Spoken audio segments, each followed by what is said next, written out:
Hey guys, I'm Dr. Andy. Today I want to talk about routines. Now, your initial reaction might be, oh my god, routines, that sounds awful. There's no fun in that and doing the same thing over and over again. Well, in reality, a good, healthy routine is at the core, the foundation of a healthy lifestyle. So this is the beginning of 2020, right? You want to be able to have some New Year's resolutions and get some things accomplished, make yourself better in this new year, right? Well, at the core of that is going to be some good routines. That's where I would encourage you to start.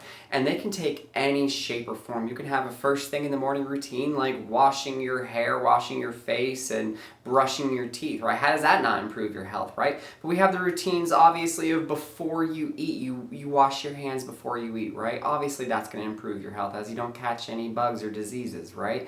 But you can employ this in any way, shape, or form. You can have a pre-workout routine. Just having a workout is a routine, right? Or a post-workout routine, like a cool down, a pre-bedtime routine, right? Having the same thing that you do every single day, which will allow you to de-stress, get rid of some of your anxiety, and have a better night's sleep, which is going to be, right on with having routines in terms of having a foundation towards having an improved and healthier lifestyle, right? So you have any questions, if you want some advice on how to create a new routine, just give us a shout out, let us know. We'd be happy to help. If you have any questions, send them our way. Please share with a friend.